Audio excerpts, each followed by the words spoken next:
Imagine a small leak in a massive, towering dam. A single, microscopic drop of water that seems entirely inconsequential against the backdrop of billions of gallons of crushing pressure. In the world of personal finance, the most dangerous systemic failures rarely begin with a catastrophic collapse or a sudden explosion. Instead, they start with a series of minor, mathematically logical decisions that appear completely harmless in isolation.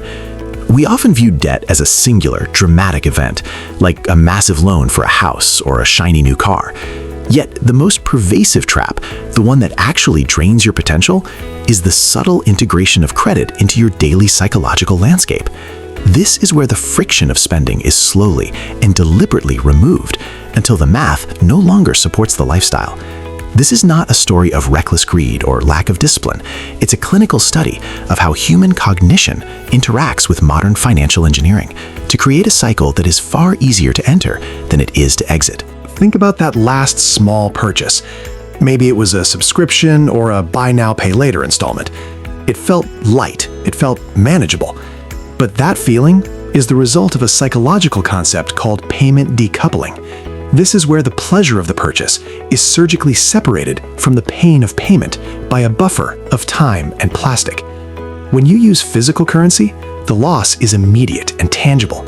Your brain registers a loss, creating a natural neurological brake on your consumption. But modern credit systems are designed specifically to bypass this internal alarm. They transform a significant financial commitment into a series of painless monthly increments. And that shift in perspective, from total cost to monthly affordability, is the very first step into a systemic trap. It encourages us to evaluate our wealth based on cash flow availability rather than net worth or long-term solvency. If you can afford the payment, you think you can afford the item. But that logic is the foundation of wealth erosion. The mathematics of this trap are governed by a silent force: negative compounding. We all know how compounding builds wealth, but when applied to debt, it works with the same relentless efficiency, just in the opposite direction. Consider a small balance carried on a high-interest card. The minimum payment feels like a negligible subscription fee, almost like Netflix, but the underlying mechanics ensure that a massive portion of every single dollar you send is immediately consumed by the cost of the capital itself. As these small balances accumulate across multiple platforms, the total interest load begins to cannibalize your ability to save. It creates a ceiling, a hard limit on your future wealth.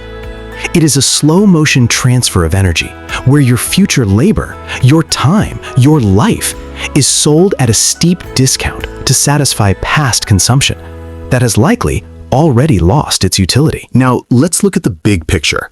Modern economies are increasingly reliant on this expansion of household credit to maintain the illusion of growth. We live in an environment where being in debt is the default social state. The infrastructure of our financial lives is built to facilitate borrowing, from the way credit scores are calculated to the targeted advertising that understands your psychological triggers better than you do yourself. When a system rewards the appearance of wealth through leverage rather than the accumulation of capital through discipline, the individual is placed in a permanent defensive position. You are constantly working just to fill a hole that the system is incentivized to keep wide open. Breaking this cycle requires more than a budget. It requires a fundamental identity shift. You must stop being a consumer who manages monthly payments and start being a capital allocator who guards their future autonomy. Breaking the debt trap is less about the numbers on a spreadsheet and more about reclaiming the psychological territory that financial institutions have colonized.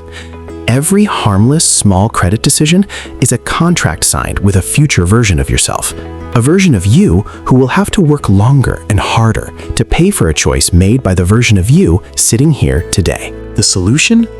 Reintroduce friction. Make spending painful again. Prioritize the mathematical reality of total cost over the deceptive convenience of installments. Move from being a component in a debt-driven machine to an independent agent with genuine financial agency. This isn't about deprivation. It's about strategic dominance over your own resources. The path to stability is found in the quiet, analytical rejection of the normal financial trajectory.